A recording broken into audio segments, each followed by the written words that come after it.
त्या सगळ्यांना आपल्याला जपावं लागेल आणि त्यांना प्रतिष्ठाही द्यावीच लागेल. योगायोगानं समजा एखाद्या सभेत तुमच्या जर एखादा वरिष्ठ पदाधिकारी आलाय, जर समजा तो वरिष्ठ पण नाहीये पण इतर जिल्ह्यात कोणीतरी पदाधिकारी तुमच्या इथं आला तर त्याला मान सन्मान द्यायची जबाबदारी आपल्या जिल्ह्याची.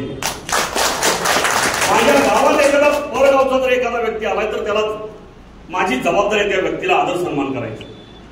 विचार करा, भंडाऱ्यावरून कोणीतरी आला आणि मला कोल्हापूरमध्ये आल्यानंतर फोन केलं, साहेब आम्ही कोल्हापूरमध्ये आलो. माझी जबाबदारी आहे ना त्या माणसाला समावेश करून घ्यायची, त्यांना भेटण्याची, त्यांना महालक्ष्मीचं दर्शन करून द्यायची, त्यांना ज्योतिबाला न्यायची, त्यांना पन्हाळा दाखवायची. ज्या वेळेला आम्ही भंडारा जिल्ह्यामध्ये येतो तेव्हा भंडाऱ्यातल्या प्रत्येक नागरिकाची, प्रत्येक तालुका अध्यक्षाची, तालुका पदाधिकाऱ्याचं एक कर्तव्य आहे की आपल्याकडे काही पाहुणे आले जे सेना महाराजांच्या रूपात आहेत, जे नगाजी महाराजांच्या रूपात आहेत, त्यांच्याकडे तुम्ही कुठल्या रूपात पाहणार आहात त्याच्यावर तुमच्या प्रतिक्रिया अवलंबून असते. आपल्याला फार गोष्टी साध्य करायच्या आहेत, आपल्या अडचणी फार वेगळ्या आहेत. हे बघा, या ठिकाणी जी उपस्थित प्रतिनिधी स्वरूपातले तुम्ही सगळी मंडळी आहात ना, ह्या तुमच्या सगळ्यांची परिस्थिती फार चांगली आहे मित्रांनो. जो खितपत पडलेला समाज आहे त्या समाजासाठी आपल्याला काम करायचं आहे. ज्या लोकांना हे काहीच माहित नाही त्या लोकांसाठी आपल्याला काम करायचं आहे. ज्या लोकांच्या अडचणी, समस्या गावगाड्यात त्यांना गेल्यानंतर जो मान सन्मान मिळत नाही तो मान सन्मान मिळवण्यासाठी आपल्याला काम करायचं आहे. ग्रामीण भागातला समाज जोपर्यंत आपल्या सोबत असणार नाही तोपर्यंत तुमच्या काम करण्याला हात नाही. आपण मोठ्या मोठ्या शहराचं कितीही मोठं अध्यक्ष निवडलं त्या पदाला काय अर्थ नाही. तुम्ही हाक मारल्यानंतर भंडाऱ्यातील, तुम्ही हाक मारल्यानंतर नागपूर जिल्ह्यातील 2 तासामध्ये 1000 लोक तुमच्या सोबत गोळा झाले तर तो खरा अध्यक्ष.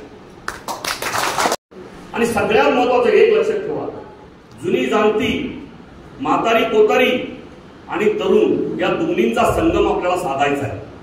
हा मेळ जोपर्यंत होणार नाही तोपर्यंत महाराष्ट्र नाभिक महामंडळाचं कामकाज नाही चालणार. फक्त याच लोकांच्या खांद्यावर आम्ही धुरा दिली आणि आम्ही आमचं काम करायला लागलो तरी चालणार नाही, आणि सगळंच आम्ही नवीन पोरांच्यावर सोपविलं तरीही चालणार नाही.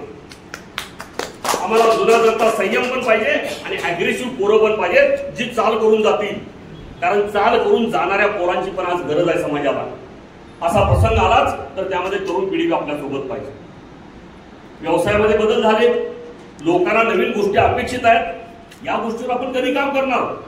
आज इथं आमचे धर्म आहेत आणि या लोकांनी राजू चिंचोळकर किती चांगली चांगली माणसं, जी माणसं समाजाला काहीतरी वेगळी दिशा देणारी माणसं या ठिकाणी या सभागृहात आहेत, बाहेर ठेवलाय. काही ठिकाणी विरोधी गटाचे मेळावे होतात, त्या मेळाव्यामध्ये मी जातोय. काही ठिकाणी विरोधी गटाचे लोक तिथं समोर येत आहेत तर त्याच्या समोर मी सामोरं जातोय, त्यांना नमस्कार करतोय. उद्देश एकच आहे, जोपर्यंत ही दरी संपणार नाही तोपर्यंत वाद संपणार नाही, तोपर्यंत ग्रामीण भागाच्या लोकांना सुख आणि समाधान भेटणार नाही.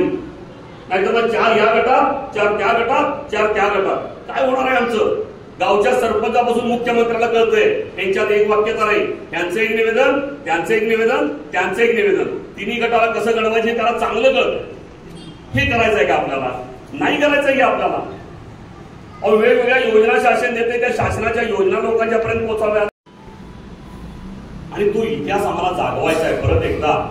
परत एकदा आपल्याला फार चांगलं काम या महाराष्ट्रामध्ये उभा करायचं आहे आणि येणाऱ्या 1 वर्षभरात ते काम इतक्या चांगल्या पद्धतीने उभा झालेलं असेल की अखंड भारतामध्ये महाराष्ट्र नाभिक महामंडळाचं जे काम चाललंय हे बघायला परराज्यातली लोक येतील.